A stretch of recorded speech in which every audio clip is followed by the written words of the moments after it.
사라는 아이를 낳을 수 없는 사람이었습니다. 그 어떤 사람도 90세가 된 사라가 아이를 낳을 것이다 라고 말한 사람은 한 사람도 없었습니다. 그 이유는 두 가지일 것입니다. 첫째는 경수가 끊어진 지 오래되고 90세가 된 사라는 아이를 낳을 수 없는 사람이었기 때문이고, 그 다음에 두 번째는 그렇게 말하는 사람이 사라로 하여금 아이를 낳게 해줄 수 없기 때문입니다. 그러나 어떤 사람도 말하지 못하는 그 말을 하나님께서는 말씀하셨습니다. 사라가 아들을 낳을 것이다 라고 말씀하십니다. 하나님께서 그렇게 하실 수 있었던 것은 사라가 스스로 아이를 낳을 수 있다는 말이 아니었습니다. 하나님께서도 그 스스로는 아이를 낳을 수 없다는 것을 잘 알고 계셨습니다.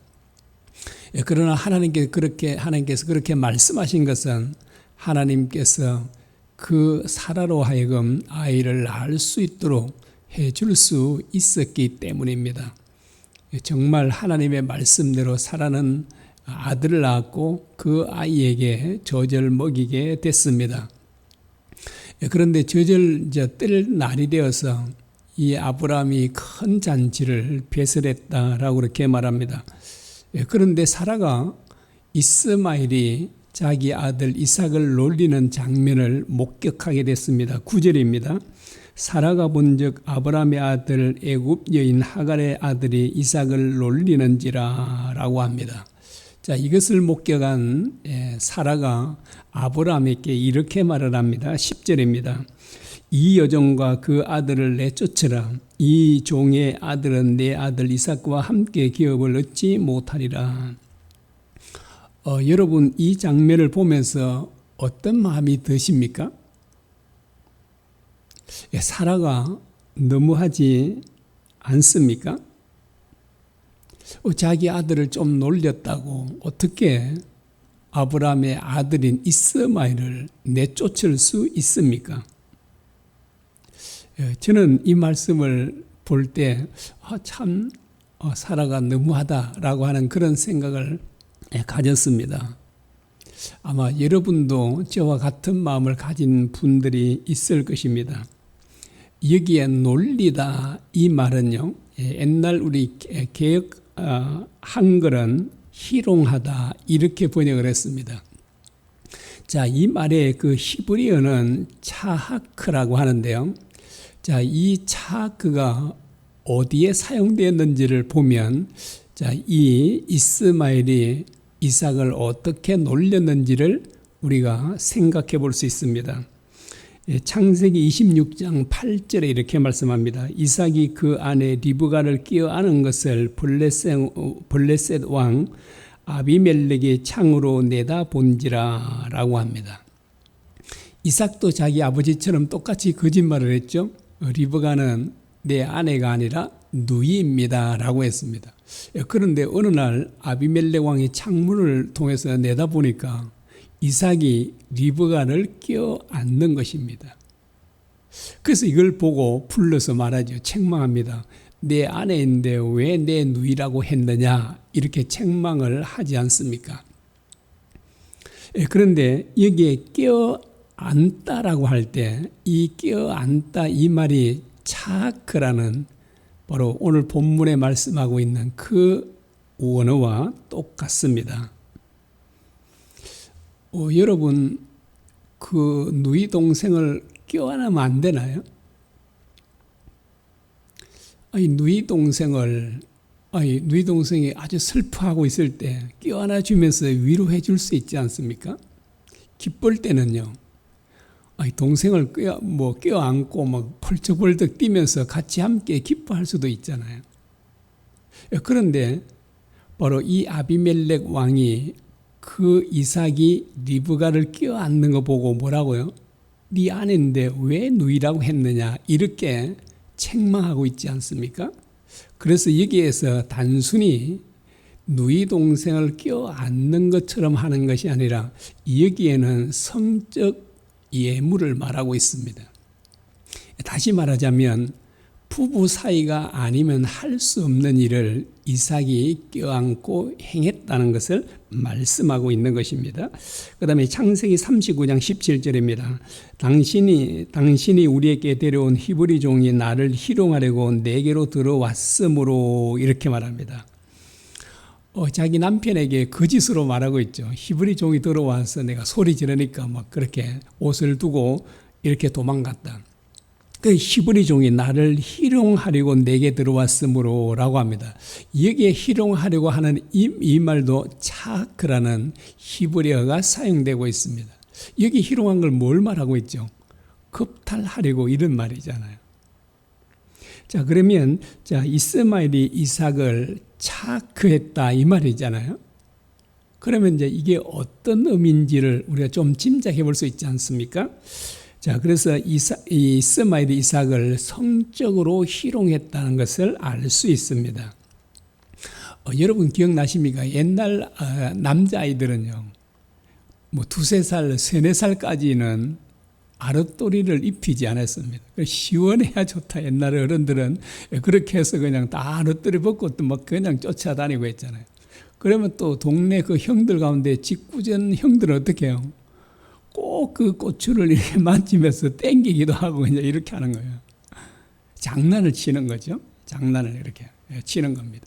그런데 이스마엘은 어떻게 했다고요? 그냥 단순히 장난이 아닌 거예요. 어떻게 했는지를 우리가 뭐 정확하게 할 수는 없지만 이렇게 생각해 볼 수 있습니다. 완전히 고추를요, 완전히 잡아 당겨서. 그래서 막 그 아이가, 이삭이 막 기겁을 하고 울고 막 그랬겠죠, 아마요. 여러분, 지금 이스마엘은 17, 8세 되잖아요. 이게 젖된 이 이삭은 한 3, 4세쯤 됩니다. 그쯤 되니까 어느 정도 알잖아요. 이 코자가 되면 더 이상 아이를 낳을 수 없고 그러면 상속자가 될 수 없지 않습니까? 그래서 이스마엘은 해하고 싶은 마음을 가지고 그런 의도로 행동했다는 것을 알 수 있습니다. 이 큰 잔칫날에 모든 사람들이 기뻐할 때, 기뻐하지 못한 두 사람이 있었죠. 누구죠? 하갈과 이스마엘이에요. 이삭이 태어나기 전까지는 이 아버지의 사랑을 그 이스마엘이 독차지했지 않습니까? 그리고 유일한 상속자도 자기였잖아요.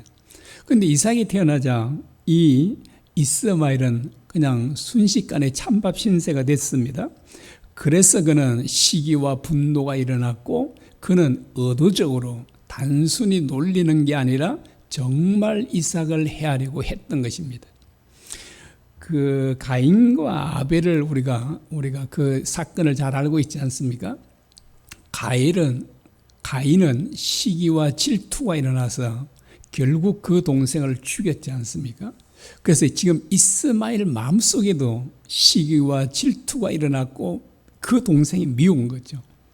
그래서 의도적으로 해하려고 했다는 것을 알 수 있습니다. 그래서 사라가 아브라함에게 이스마엘을 쫓아내려고 합니다. 그러자 이스마엘도 자기 아들이잖아요. 그래서 심히 근심했습니다.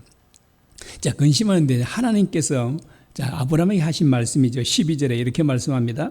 내 아이나 내 여종으로 말미암아 근심하지 말고 사라가 내게 이런 말을 다 들으라.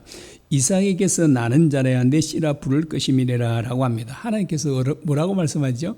사라의 말대로 하라. 사라의 말대로 하라. 그렇게 말합니다. 그래서 이제 여기도 이제 제가 이 사라의 요구에 대해서 하나님의 반응이요, 의외라고 생각이 돼요.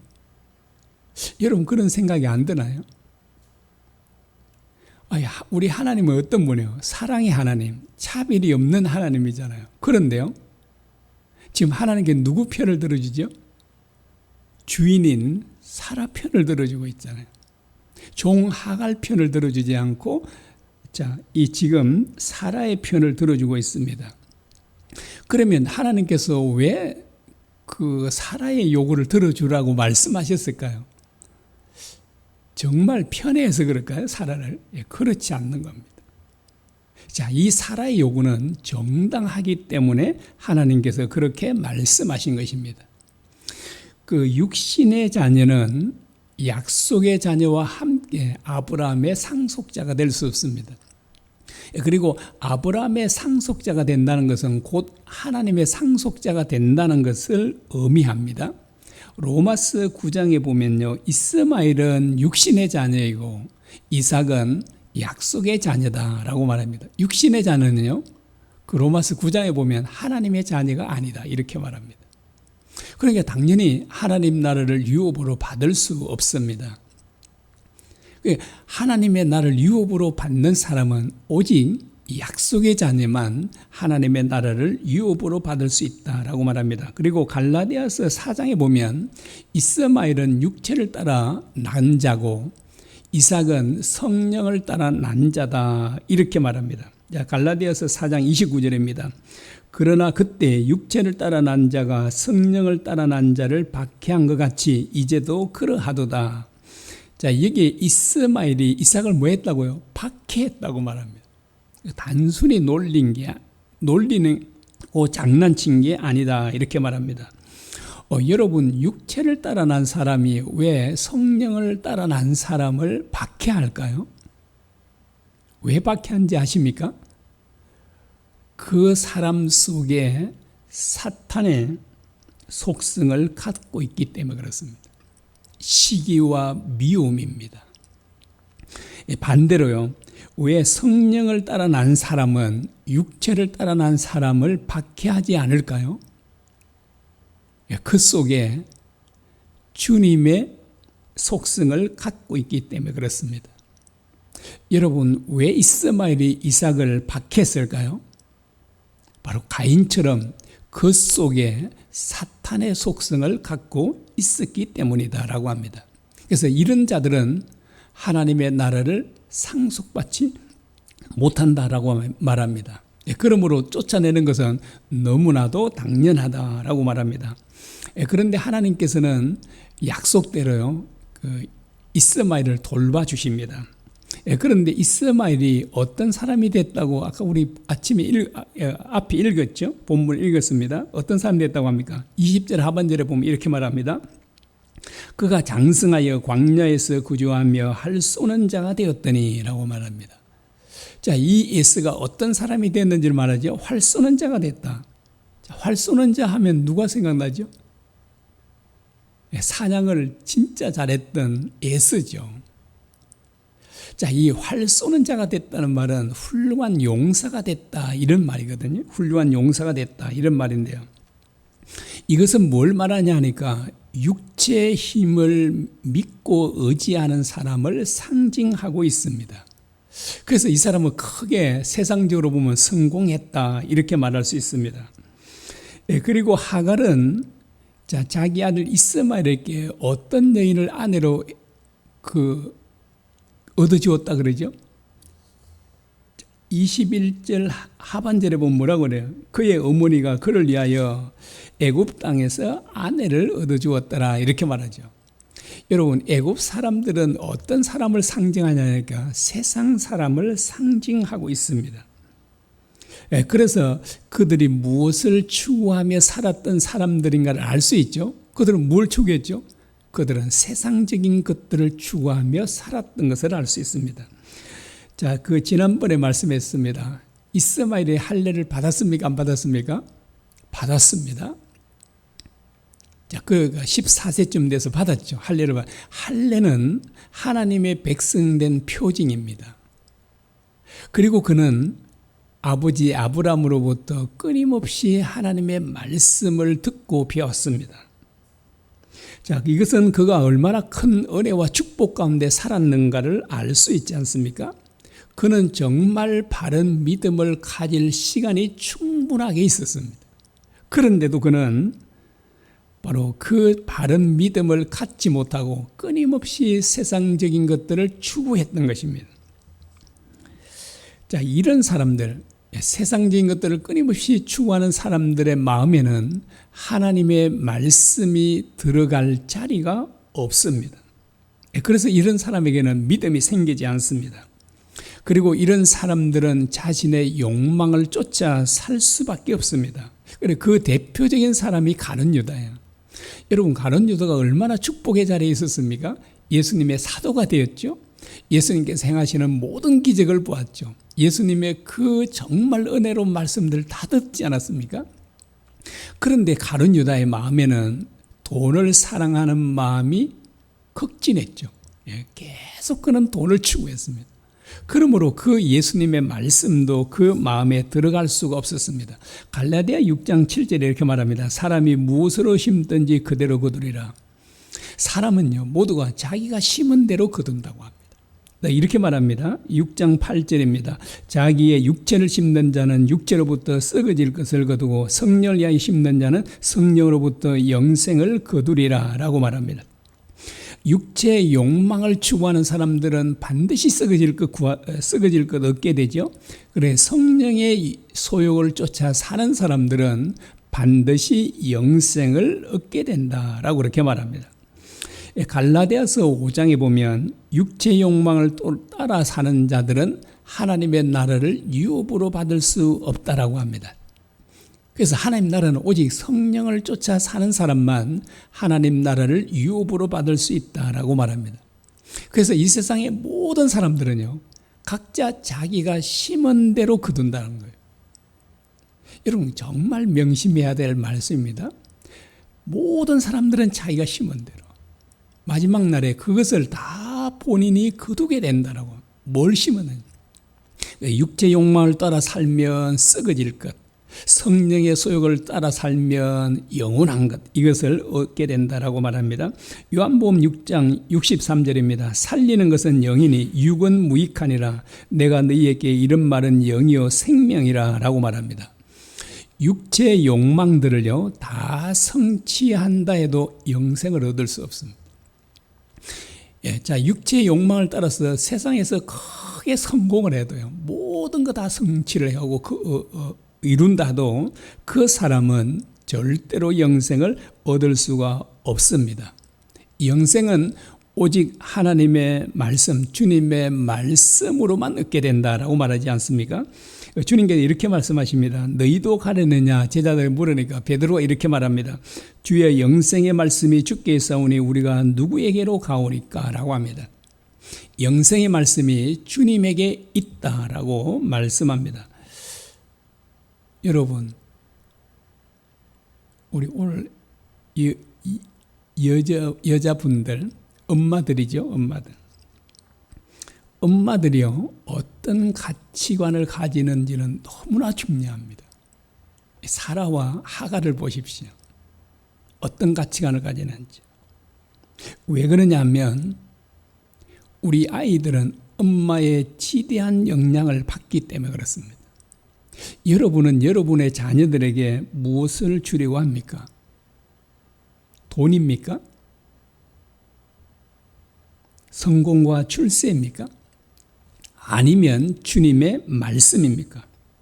우리 자녀들에게 가장 좋은 것은 주님의 말씀입니다. 왜냐하면 주님의 말씀은 영생이기 때문입니다. 자, 우리 자녀들에게 주님의 말씀을 주기를 원한다면 우리가 어떻게 해야 될까요? 우리가 먼저 주님의 말씀을 돈보다 더 소중히 여겨야 합니다.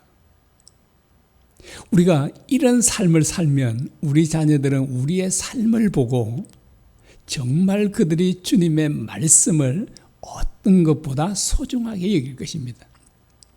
우리가 이런 삶의 본을 보여줌으로써 우리 자녀들이 그런 믿음을 갖고 또 살기를 우리가 간절히 소망합니다. 우리 또 이 말씀 기억하면서 함께 우리 기도하도록 하겠습니다.